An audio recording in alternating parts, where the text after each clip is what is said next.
Boreal Televisión presenta.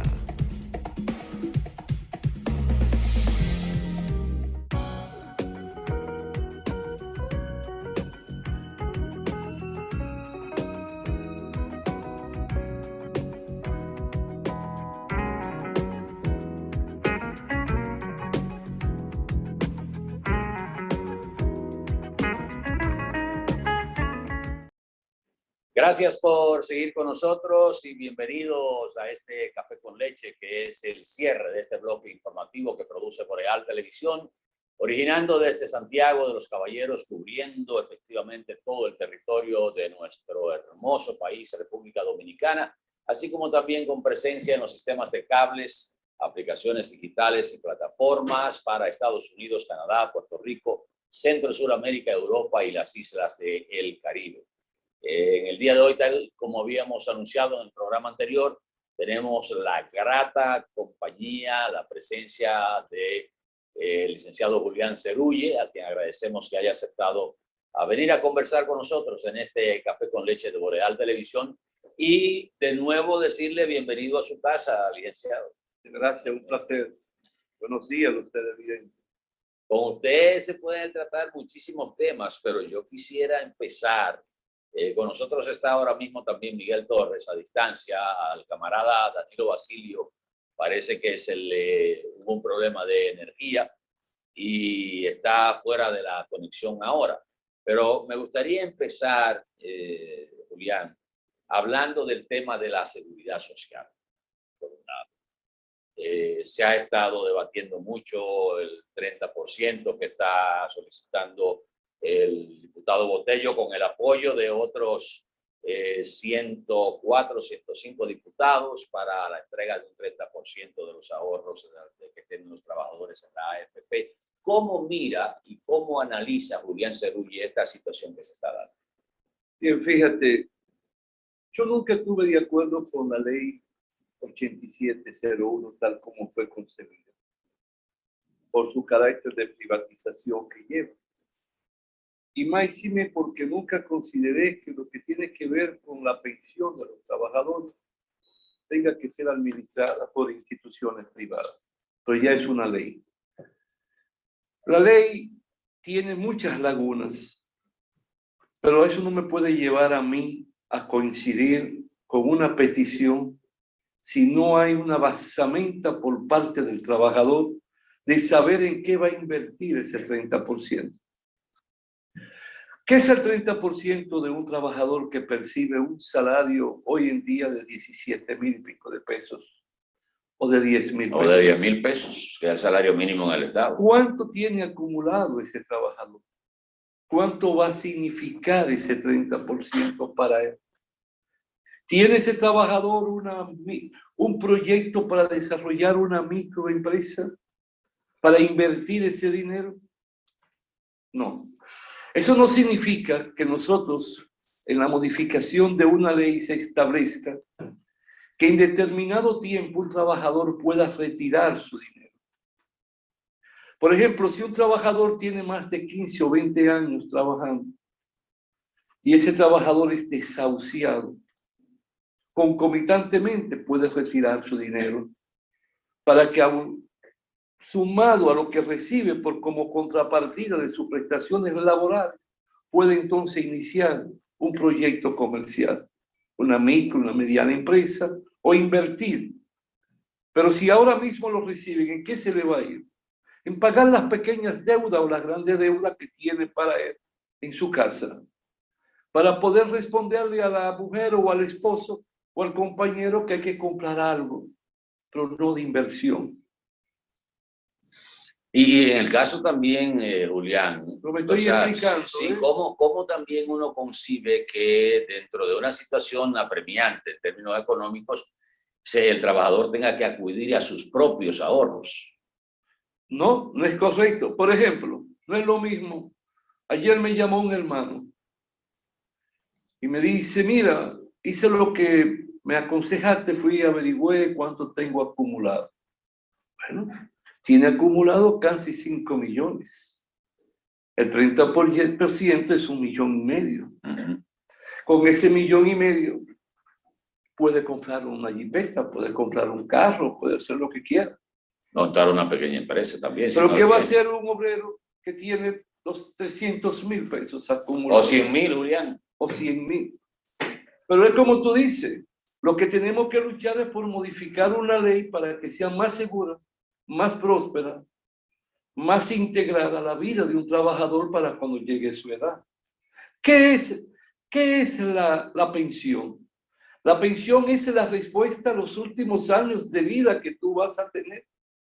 Es lo que tú debes de recibir para tener una paz mental, una paz psíquica y una paz económica. Es que tú puedas contar con un ingreso que valga la pena para ti y para lo que te rodea y tus compromisos.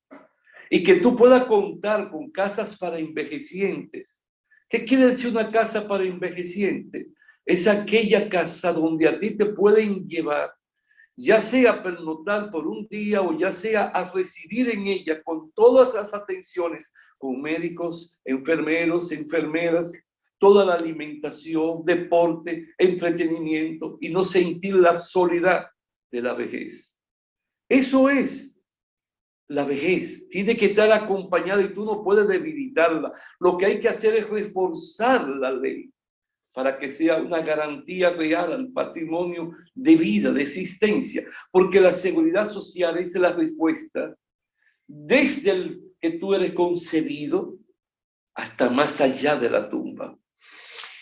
Pero hay algo, licenciado Julián Cerulle, que, por ejemplo, yo dije, quizás una de las mayores conquistas que se ha tenido después de la independencia dominicana fue justamente el haber creado la Ley de Seguridad Social. Claro que sí. La ley de por sí no es mala. Lo malo fue cómo se manejó ese proyecto.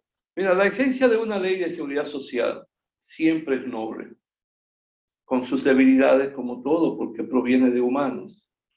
Pero si tú tomas, por ejemplo, la ley de seguridad social en los países nórdicos, Suecia, Dinamarca, Finlandia, tú te encuentras que el ser está protegido.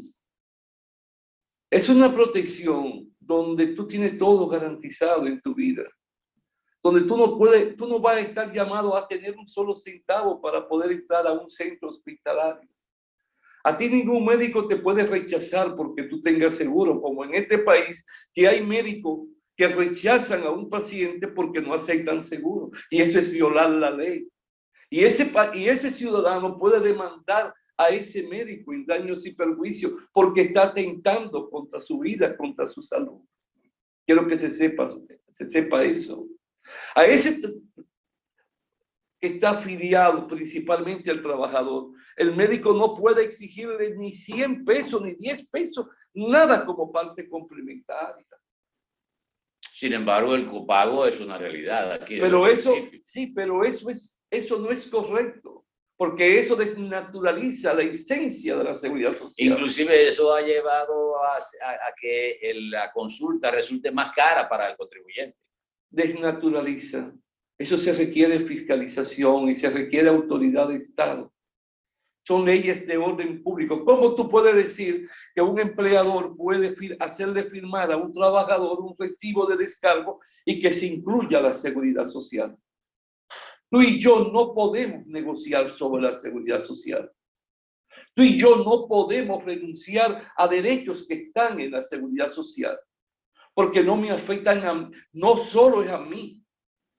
Yo como trabajador firmar una renuncia y liberar de cargas económicas y de penalidades económicas al trabajador, yo estoy atentando contra el sistema global de la seguridad social. ¿Pero cómo así? Porque tú como patrono, cuando cotizas a nombre tuyo y a nombre mío, porque es el que tiene que pagar, de eso, por ejemplo, va un porcentaje. En la parte, por ejemplo, de las pensiones, va un porcentaje a un seguro de vida que es global, que es colectivo. Y va un porcentaje a lo que tiene que ver el mundo, de lo que tiene que ver con las guarderías infantiles y tiene que ver también con las casas para envejecientes. El que tú dejes de cotizar, tú estás afectando todo el sistema, tú atentas contra el sistema. y contra el sistema, nadie puede atentar porque eso es de orden público. Es un principio constitucional. Y es un principio establecido por grandes convenios internacionales desde las Naciones Unidas, a los hispanoamericanos, a los convenios que provienen de todos los estados del mundo. No, eso hay que estar claro y hay que estar firme. Tenemos a Miguel Torres, que tiene una pregunta. Adelante, Miguel, ¿cómo tú estás? ¿Cuánto tiempo? Es un honor, nos agrada mucho que usted nos acompañe en esta mañana. Un abrazo. No fue Atahualpa que se acordó, fue su asistente. Ah, oiga, yo tengo dos inquietudes, pero voy primero con esta. Tengo una inquietud nacional y otra internacional que yo sé que usted puede aportar mucho. Lo primero es necesario, señor Julián Cerulle, el que se abra la posibilidad de un aumento de salario, pero primero se debe hacer lo que es la reclasificación de las empresas, como así ha dicho la ley o como dice la ley, para que el ajuste salarial no afecte a las micro, pequeñas y medianas empresas. ¿Qué opinión tiene usted sobre esto? En primer lugar, no tiene que decirme señor ni usted, porque somos amigos viejos. Y no hay que poner distancia entre los seres que se Por quieren. eso no le dije don Julián. No. Fíjate, antes de hablar de eso, yo tengo que repetir lo que he dicho históricamente sobre el salario. ¿En qué consiste? En que tú tienes primero que establecer una línea política de no aumento absolutamente de nada. Tú no puedes aumentarme el arroz, tú no puedes aumentarme la carne, tú no puedes aumentarme el concho, tú no puedes aumentarme los alquileres ni el papel sanitario. Tan pronto hay un aumento salarial, porque automáticamente el aumento lo absorbe. ¿Para qué sirvió el aumento? No, y muchas veces se traga el aumento porque el aumento de los artículos es mayor que lo que va a recibir el trabajo. En segundo lugar, eso que tú planteas es correcto. Tiene que haber una política siempre pensando en la micro y en la mediana empresa. No puede ser igual. Por eso sí, lo que ocurre es que en nuestro país no existe una política de Estado de protección y de amamantación para el nacimiento y desarrollo de los sindicatos en las empresas. En Alemania, todo es convenio colectivo.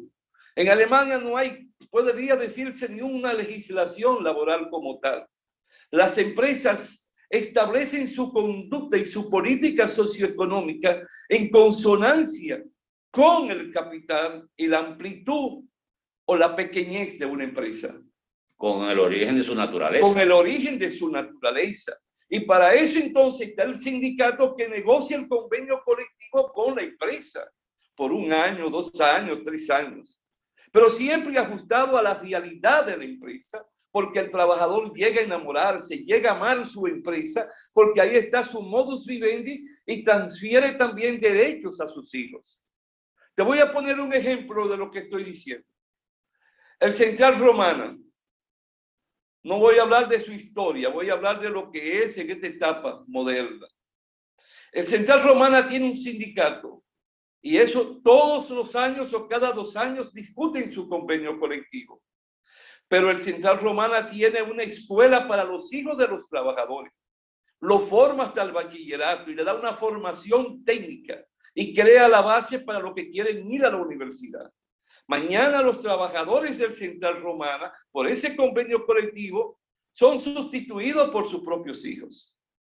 El Central Romana tiene un hospital que no tiene nada que envidiar ni a ningún hospital en el país y puede rivalizar con cualquier hospital en Miami, con toda la tecnología de la ciencia. Entonces, eso es resultado de la existencia de un sindicato que convive con su empresa y buscan respuesta de derechos socioeconómicos a través de las negociaciones de convenios colectivos. Es hacia ahí donde debiéramos de ir y provocar esos aumentos siempre la empresa y los trabajadores a través del sindicato consciente de la realidad de una empresa. Porque hay empresas que hay momentos que no pueden aumentar ni media mota, como se llamaba antes, porque pasan por situaciones difíciles, como esta que hemos estado viviendo con la pandemia. Eso no quiere decir que no existan empresas que hayan logrado grandes beneficios. Bueno, hay sectores que les ha ido Por súper ejemplo, bien. el de la música, de esos de equipos de sonido de música. Esas empresas han ganado millones y millones en todo el proceso de la pandemia. Los supermercados. La industria farmacéutica. Pero hay otros que han sido afectados. Entonces, es un asunto de formación y de conciencia en las dos clases, que ya no se habla de la clase burguesa y de la clase proletaria. Aprender a convivir, pero tienen que tener soporte de ley. Julián, Pero él me iba a hacer otra pregunta. Adelante, Miguel, entonces, con la otra pregunta. Sí, me va a disculpar porque yo sé que usted tiene la cultura necesaria para responder y voy a dar un giro, me voy a América del Sur, a Chile. Chile se tiró a las calles y ha logrado un referéndum para derogar, para sacar los vestigios de Augusto Pinochet, el neoliberalismo, las inequidades y otras injusticias que todavía imperaban o imperan en Santiago de Chile. ¿Cuál es su opinión ante ese cambio fruto de la manifestación espontánea de la gente en la calle? Bien, fíjate, lo que ocurre es que cuando Pinochet, el país fue disciplinado en algunos aspectos, pero a sangre y fuego. En enero del 1980 surge lo que se llamó una panacea del régimen de la seguridad social totalmente privatizada.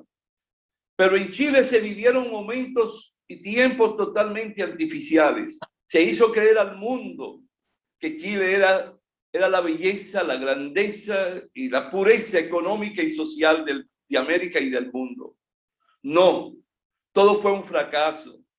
Todo fue una mentira. Una especie de burbuja. Una especie de burbuja. Todo fue un asunto ficticio, aéreo. Chile no era lo que se estaba brindando ni expresando al mundo para hacer ver que el gobierno de Pinochet fue algo extraordinario y que la sangre era necesaria para que los pueblos se desarrollaran. No. Y ese pueblo, esa generación se ha levantado. Esa nueva generación con conciencia le ha hecho ver lo que significa el movimiento en las calles y la unidad de un pueblo hacia un ideal y una consecución. Es como un recuerdo a todo lo que Salvador Allende le predicó a Chile. Es como un recuerdo de la vivencia de los grandes héroes y de los grandes mártires con que ha contado Chile en su historia.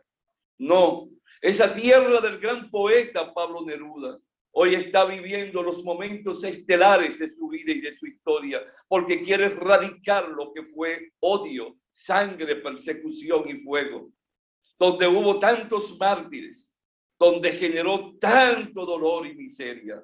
Hoy nos unimos a ese pueblo, de la misma forma como vemos que México vibra con un presidente que todos los días habla con su pueblo, y todos los días está luchando por buscar su autodeterminación como Estado y como nación. América hoy está viviendo otros momentos estelares, el asunto del Salvador, con un joven presidente que le habla a su pueblo, que tiene un 96% en la última encuesta, simple y llanamente porque ese pequeñito país de Centroamérica y de nuestra América morena se ha levantado con una voz que unifica, con hombres que le hablan a su pueblo, con hombres que le transmiten el espíritu de la sensibilidad y el anhelo de integrarse y de luchar, donde los obreros son tomados en cuenta, los campesinos son enaltecidos, donde la mujer es llevada a un sitial.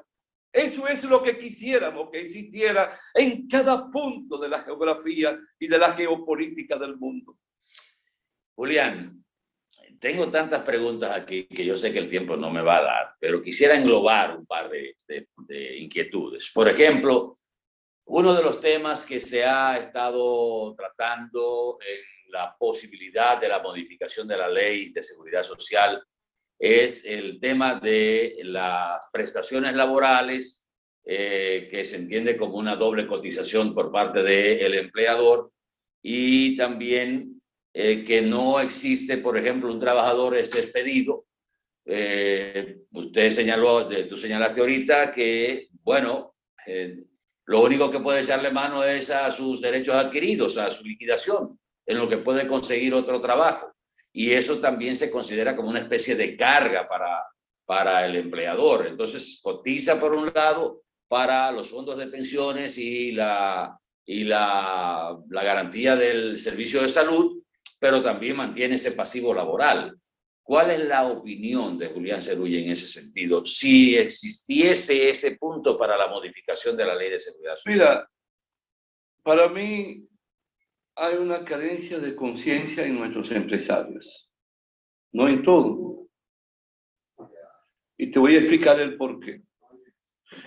El empresario, las más de las veces, contrata a un trabajador pensando en un periodo corto. Y no es así. El empresario debe pensar en contratar a un trabajador para una vida permanente, constante y sucesiva, donde se provoque una reingeniería de forma permanente, que el trabajador vaya readaptándose a los nuevos tiempos y a los cambios y a las transformaciones de la ciencia y de la tecnología. Entonces, no tiene que tener problemas con la cesantía, con la liquidación. ¿Por qué? Porque ese trabajador al cabo de 30 años va a recibir su pensión y el trabajador y el empleador está liberado del pago de prestaciones. Pero eso no es así ahora mismo, Julián. Claro que sí. Está en la ley. Está en la ley 8701 lo que acabo de decir. Lo que ocurre es que nosotros no comprendemos que ese trabajador tenemos que irlo recapacitando, irlo reformulando e irlo readaptando a las transformaciones. Sí, pero siempre hay una ventana por donde tirarse, Julián, y estoy refiriéndome, por ejemplo, a un trabajador que tiene 20 años en una empresa, puede buscar cualquier motivo y presentar una dimisión. Bien, pero entonces lo que tiene que hacer el empleador es tener buenos asesores, como lo está teniendo hoy. Porque los tiempos de hoy no son iguales que cuando yo empecé a ejercer el derecho del trabajo, a defender obreros. Hoy la mayoría de las empresas están bien asesoradas. Jóvenes abogados y ya también de edad madura que se han ido también especializando y formando, con tanto conocimiento igual o más que uno, con nuevas normativas. Eso quiere decir que la asesoría legal de los empresarios está brillando casi por su ausencia. Una buena parte. Es que, por ejemplo, yo te puedo citar el caso. En todo mi ejercicio, que ya cumplí 50 años, yo solo conocí un caso contra la León Jiménez. Y aquel caso yo recuerdo que en el fondo fue injusto, porque en verdad no era un trabajador de la León Jiménez. Con el tiempo lo fui descubriendo. Era un muchacho que le limpiaba el avión a varias personas, limpiaba sus aviones en el aeropuerto. Y ganamos. Tal vez ganamos porque en ese tiempo no existían abogados con un concepto amplio de las figuras y de los elementos. Por ejemplo, la Casa Bermúdez, te puedo hablar en los tiempos de Don Popi. Y no era que pagaran muy bien, pero había un sentido de paternalismo, de fraternidad. Y yo creo que yo conocí pocos casos contra ellos. Y así te puedo citar empresas. Todo es como tú te prepares, cómo tú te organices. Tú lo que tienes que tener es una auditoría laboral anualmente para ver en qué falta por llenar, por cumplir con este trabajador. Si lo estoy cotizando en base a su salario real. Si le estoy pagando el salario de acuerdo a la normativa que regula el salario mínimo. Es simple y llanamente ver dónde fallo, dónde no fallo, hacer una auditoría de forma permanente. En estos momentos, en estos minutos finales. Ahora, permíteme, pero el patrono es más costoso la seguridad social que la liquidación. Porque a un trabajo tiene que pagar hasta 20 salarios mínimos en las para el plan de pensiones y hasta 10 salarios mínimos en el plan de salud. Por ejemplo, en Chile el patrono no paga en los planes de pensiones, solo lo paga el trabajador. Aquí la mayor carga está sobre el empleador. Claro, es muy costosa. Es ahí donde yo debo de pensar dónde el Estado debe de absorber, y el Estado debe de absorber una responsabilidad económica en el plan de pensiones. Es hacia ahí donde tienen que poner la mira. Deben desaparecer las administradoras privadas y asumir el Estado dominicano, la administración. Para mí eso era lo correcto, porque el Estado no es corrupto, hemos sido corruptos nosotros. El Estado inglés no es corrupto, el Estado sueco no es corrupto, pero eso no quita que el esposo de la reina haya sido corrupto. Pues claro. Somos los seres humanos, pero no la institución como tal. Lo que hay que velar y preservar el respeto de la integridad de la institución.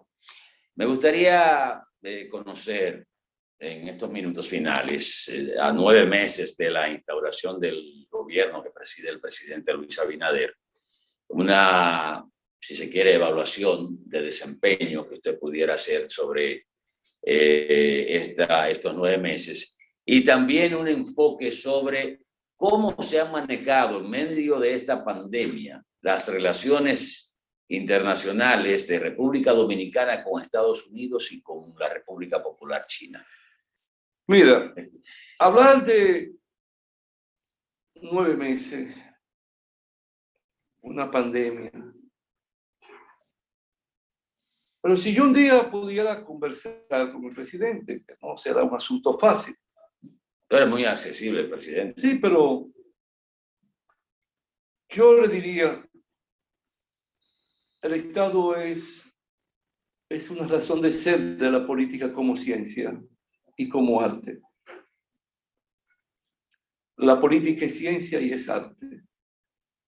Y usted tiene, todo ser humano es un animal político, pero usted tiene pocas personas a su lado con conocimiento de la política como ciencia y que tenga respuestas como arte. Usted tiene muchos empresarios y el empresario es bueno, es noble, todo lo que tú quieras, pero no es el llamado a ejecutar. En su gobierno debe haber un sentimiento más hacia los pobres. Y en usted debe haber un discurso, y en sus ministros que no hablan. Le pasa igual que a los ministros de Danilo, que no hablan. No hablaban. No hablaban. Ni ahora tampoco. No, han desaparecido. Cuando tienen muchas cosas que ofrecerle de lo que hicieron, ¿eh? Sí. Tienen mucho. Entonces, si sus ministros no hablan, le va a pasar igual que al presidente Danilo. Va a ser un hombre solo. Y yo creo que usted debe comprender todo eso, señor presidente. Porque en el fondo, aunque no nos conozcamos, pero yo siento un bonito recuerdo y cariño hacia su padre y hacia su familia. Porque donde viví en La Piña, vivió una tía suya y usted iba cuando muchacho allá. Si no hay un discurso que motive a un pueblo a la integración, no lo que quieren oír determinados comunicadores que están a su lado y lo motivan, no con entrevista masquillada, no, es usted que le hable. Los pobres necesitan que le hablen, que le motiven a amar la vida, a que le motiven que usted es un real empleado de él en el gobierno. Tal como le preguntaron a la canciller de Alemania, pero usted siempre usa la misma ropa. Ella le contestó, pero yo creí que a mí no me habían elegido para ser modelo, sino para ser una empleada del Estado de Alemania. Usted es un hombre noble y usted forma parte de una familia, al igual que yo, que tenemos raíces libanesas, aunque yo también tengo y amo mucho a los palestinos porque soy hijo también de palestinos. Puede darle un giro a todo. No se deje envolver, señor presidente, de figuras ni de sectores, porque no solo son los empresarios, están los trabajadores que lloran lágrimas de sangre y están los pobres que necesitan la mano solidaria del Estado y de quien dirige el gobierno. No quiero emitir juicios de valores más de ahí, por delicadeza y por respeto a los momentos, pero les sugiero que llegó ya un momento en dar un salto. Y cuando destituya a alguien por corrupción, dígale y sugiérale a la Procuradora General y a su asistente que también ponga la justicia en marcha. Licenciado, las relaciones dominico-china y dominico-estadounidense. Esa es una gratitud que tiene que tener el pueblo con Danilo. Se atrevió. Le costó hasta las elecciones. Les costó hasta la no reelección. ¿Usted cree que eso influyó? Oh, totalmente. Eso no lo perdonan. Eso nada más tiene que ver lo que está pasando en El Salvador con los 500 millones que le ha dado China. Hacia dónde va, todo lo cambió. Es un asunto geopolítico. Los americanos saben que China se está metiendo en el mundo. Por eso la vacuna china tiene que ser buena. Me la puse con seguridad. Es la diplomacia de la vacuna que se está hablando ahora. Porque no es el mundo que está buscando China. China está buscando el mundo. Pero el China le ha enseñado al mundo lo que es la disciplina, lo que es la ley de Estado, lo que es la figura de Estado, lo que es la autoridad de Estado. Cuando surge el virus en ese departamento, como una provincia de 11 millones, todo el tiempo que 11 millones, nadie salió a la calle, ni un mosquito. Y cómo le ponían sus alimentos en la mañana, en la noche. Y cómo crearon hospitales en horas. Un pueblo que ha venido de la pobreza extrema, con una revolución en el 46. De un hombre que recorrió China de punta a punta para darle la libertad a ese pueblo. Lo encerró del mundo para que no recibiera los vicios de la sociedad burguesa y capitalista. Y cuando se prepara, van los pasos poco a poco, y con este presidente le da esa amplitud de poder, de incidencia económica y social. Sin embargo, ahora tenemos un capitalismo, o sea, un gobierno mixto donde el capital también es preponderante en ese gobierno. Pero dirigido por el Partido Comunista todo. El Partido Comunista controla. Si tú te pones a ver cómo está la calle del Sol. No, siempre ha sido un desorden ahí. No, eso es chino. Sí, Sí. prácticamente chino. Yo tengo una idea. Y las carreras también es Pero china. yo tengo un concepto sobre eso. Eso es una política dirigida. Un minuto, explíquemelo. Una política dirigida. ¿Dirigida cómo así? Del Estado chino. Copar todos los pueblos del mundo con los negocios para tener su retaguardia garantizada. Es una percepción. Porque usted va también, por ejemplo, yo vi una gran presencia de negocios chinos en Mao. Y en Moca. Y en Moca. Y en San Francisco. Y en la capital. Y lo mismo que ocurre aquí ocurre en Perú, ocurre en Suecia. O sea, y ocurre... ¿Usted cree que eso es una política de Claro Estado? que sí. Tú le preguntas a un chino. Yo le pregunté a un Y chino. son grandes negocios. Yo le pregunté a un chino, porque el presidente Danilo, su presidente, usted hijo de chino, ¿cómo? No, yo nada más tengo un presidente. Presidente de China. No. Un hijo de chino. Mis hijos también podrán algún día decir eso si quieren, porque son hijos de China. Ya, también, descendiente. Julián, muchas gracias. Siempre no se me pierda, no soy yo. No, eres tú quien te pierdes. No, yo creo que deberíamos tener una participación más frecuente suya aquí en el Julián, Cada vez que vuelva pronto. tú sabes que para mí es alguien especial, cariño de hace años, desde aquel locutor, creo que Radio Azul, también, ¿verdad? Cerca de mi oficina. Hay una playa de valores que quiero, pero llegan a un sitial que se olvidan de los ¿Qué pasó? Señores, Julián, vuelva pronto. Muchas gracias al licenciado Julián Cerulle. Ya vienen las clases a distancia del Ministerio de Educación con el 3er grado de primaria. Feliz resto del día y que sea productivo con la gracia de Dios. Buenos días. Boreal Televisión presentó